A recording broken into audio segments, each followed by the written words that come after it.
Assalamualaikum warahmatullahi wabarakatuh. Perkenalkan, saya Rafli Satria dari program studi psikologi UIN Jember. Pada kesempatan kali ini, saya akan mempresentasikan atau memberikan materi yang dimana judulnya yaitu pemahaman tes proyektif. Presentasi ini akan membahas pengertian umum tes proyektif, dua contoh alat tes yaitu EPPS dan SSCT. Kemudian kita juga akan menyinggung etika penggunaan tes psikologi, serta menutup dengan refleksi pribadi tentang manfaat tes proyektif dalam memahami kepribadian. Yang kedua, tes proyektif. Tes proyektif merupakan salah satu alat ukur psikologi yang digunakan untuk memahami kepribadian secara mendalam, kepribadian seseorang secara mendalam. Berbeda dengan tes objektif yang memiliki jawaban pasti, tes proyektif menggunakan stimulus yang ambigu seperti gambar, kalimat yang belum selesai, atau situasi tidak jelas, sehingga individu akan memproyeksikan pikiran, emosi, dan konflik bawah sadarnya ke dalam jawaban tersebut. Tujuan utama dari tes proyektif adalah untuk menggali aspek kepribadian tersembunyi seperti motivasi, kecemasan, serta pola relasi sosial seseorang. Tes ini sering digunakan dalam konteks klinis, konseling, dan asesmen kepribadian yang selanjutnya kita masuk ke alat ukur pertama, yaitu EPPS atau Edward Personal Preference Schedule. EPPS dikembangkan berdasarkan teori kebodohan dari Henry Murray tahun 1938 yang menjelaskan bahwa perilaku manusia digerakkan oleh berbagai kebutuhan psikologis. Tujuan dari tes ini adalah untuk mengidentifikasi pola kebutuhan dan motivasi seseorang. EPPS mengukur 15 kebutuhan psikologis seperti kebutuhan berprestasi, kebutuhan berfiliasi, dominasi, otonomi, dan nurturance atau kepedulian terhadap orang lain.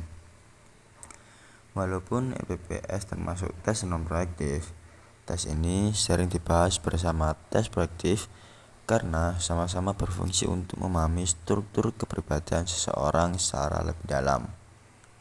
Yang berikutnya adalah SSCT atau Sex Sentence Completion Test.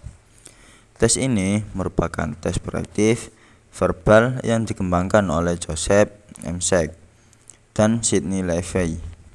SSCT didasarkan pada teori proyeksi psikoanalisis di mana individu cenderung mengekspresikan konflik batin dan sikapnya melalui kata-kata yang tampak spontan. Dalam tes ini, individu diminta untuk melengkapi kalimat yang belum selesai. Misalnya, ayah saya selalu titik, atau saya merasa takut ketika titik. Dari jawaban yang diberikan,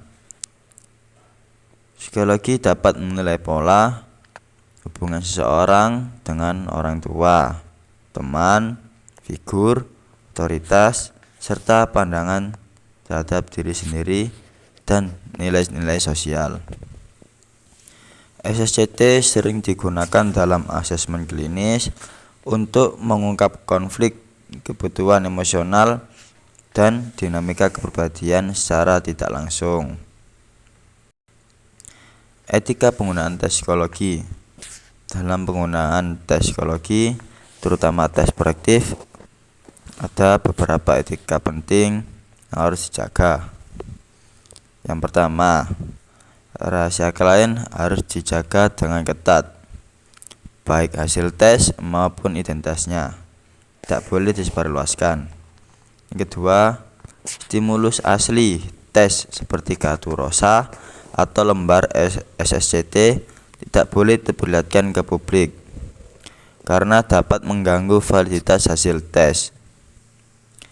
Ketiga, tes ini hanya boleh digunakan untuk profesional psikologi yang kompeten dan berlisensi untuk mencegah kesalahan interpretasi. Dan terakhir, klien berhak mendapatkan umpan balik secara etis sesuai dengan tujuan asesmen. Etika ini menjadi dasar penting agar hasil tes benar-benar bermanfaat dan tidak disalahgunakan. Bagi saya pribadi, tes proaktif memiliki manfaat besar dalam memahami kepribadian manusia. Melalui tes seperti SSCT atau EPPS, psikolog bisa melihat sisi terdalam seseorang, hal-hal yang tidak selalu tampak dari perilaku sehari-hari. Tes proaktif juga membantu kita memahami konflik batin, kebutuhan, dan nilai-nilai yang membentuk identitas individu. Selain itu, tes ini mengajarkan pentingnya empati karena setiap respon yang muncul merupakan cerminan pengalaman dan perasaan yang sangat pribadi. Sebagai penutup, dapat disimpulkan bahwa tes proaktif adalah alat penting dalam psikologi untuk mengeksplorasi kepribadian secara mendalam. EPPS membantu mengungkap pola kebutuhan dan motivasi, sedangkan SSCT memberikan gambaran tentang dinamika emosional dan relasi sosial seseorang. Dengan menerapkan etika yang benar, tes proaktif dapat menjadi jendela berharga untuk memahami manusia secara lebih utuh. Terima kasih atas perhatiannya, teman-teman. Wassalamualaikum warahmatullahi wabarakatuh.